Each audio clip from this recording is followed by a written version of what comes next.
আসসালামু আলাইকুম, welcome back to my channel. কেমন আছেন বন্ধুরা? আশা করি আল্লাহর রহমতে আপনারা সকলেই অনেক অনেক বেশি ভালো আছেন। ঘরে থাকা মাত্র অল্প কিছু উপকরণ দিয়ে ঝটপট একটি নাস্তা রেসিপি শেয়ার করব আজকে, যেটা কিনা চায়ের সাথে খাওয়া যাবে, আবার বাচ্চাদের টিফিনেও দেওয়া যাবে। আর একদিন তৈরি করে 3 থেকে 4 দিন সংরক্ষণ করে খেতে পারবেন। চলুন তাহলে আর কথা না বাড়িয়ে মূল রেসিপিতে চলে যাচ্ছি। প্রথমে একটা মিক্সিং বোল নিয়ে নিচ্ছি। বোলের মধ্যে নিয়ে নিচ্ছি 2 কাপ ময়দা। আপনারা চাইলে ময়দার পরিবর্তে আটাও ব্যবহার করতে পারেন।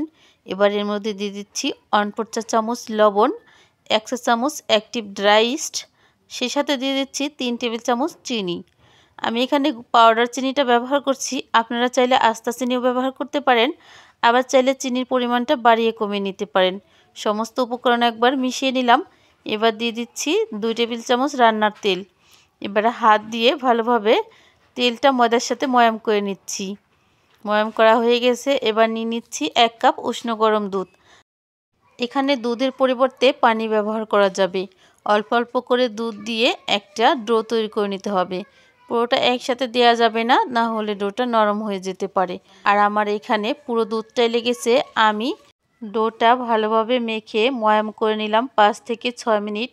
এবার হাতে তেল লাগিয়ে ডোটার উপরে নিচে লাগিয়ে দিব, দিয়ে রেস্টে রেখে দিব গরম পানির উপরে 10 মিনিটের জন্য। আপনারা গরম জায়গায়ও রেখে দিতে পারেন, সেক্ষেত্রে সময়টা একটু বেশি লাগতে পারে। ফিরে আসলাম 10 মিনিট পর। ডোটা কিন্তু আগের তুলনায় ফুলে ডাবল হয়ে গেছে। এবার ডো থেকে হাওয়া বাতাস বের করে নিতে হবে। এদিকে একটা বোর্ড নিয়ে নিচ্ছি। বোর্ডের উপরে ডোটা নিয়ে তারপর হাতের উপরে ডোটা তুলে উপর থেকে নিচে গুজে গুজে একটা গোল্লা তৈরি করে নিলাম।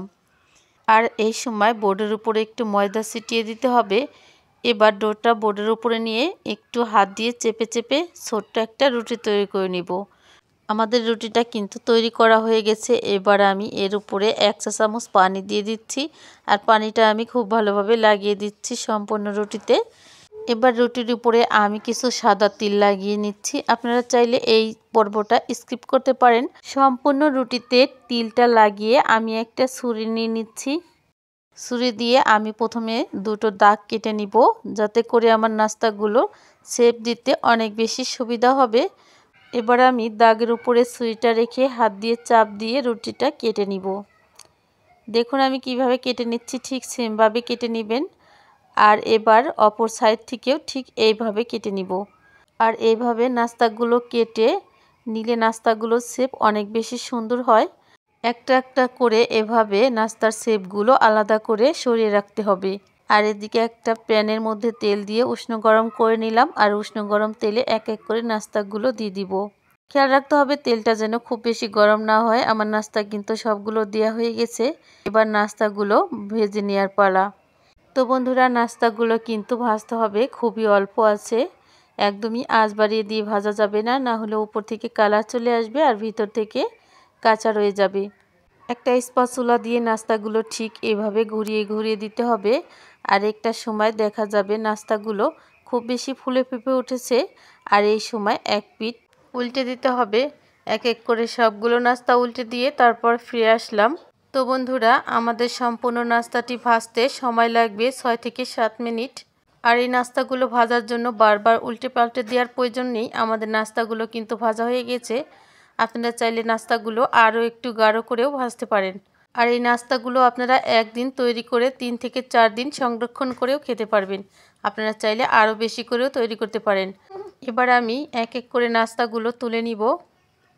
দেখুন বন্ধুরা, আমি নাস্তাগুলো তুলে নিচ্ছি তেল ঝরিয়ে। ঠিক সেমভাবে নাস্তাগুলো তুলে নেবেন। সম্পূর্ণ নাস্তা তুলে নিয়ে ঠান্ডা করে নিয়ে তারপর আমি ফিরে আসলাম। এবার একটা নাস্তা আমি তুলে চাপ দিয়ে দেখাচ্ছি। দেখুন নাস্তাটা কতটা নরম ও সফট হয়েছে। আর একটা একটা করে নাস্তা আমি আপনাদের তুলে দেখাচ্ছি। দুই সাইড থেকে নাস্তাগুলো কত সুন্দরভাবে ভাজা হয়েছে। আর এবার আমি একটা নাস্তা আপনাদেরকে ভেঙে দেখাচ্ছি, ভিতর থেকেও কতটা পারফেক্টভাবে নাস্তাটা তৈরি হয়েছে। তো বন্ধুরা, আমার রেসিপিটি যদি আপনাদের ভালো লাগে তাহলে একটা লাইক দিবেন। আর নিত্য নতুন রেসিপি পেতে পেজটি ফলো করে পাশে থাকবেন। আর আজকের মতো এ পর্যন্তই, দেখা হবে অন্য ভিডিওতে। সে পর্যন্ত ভালো থাকবেন, সকলকে ভালো রাখবেন। আল্লাহ হাফেজ।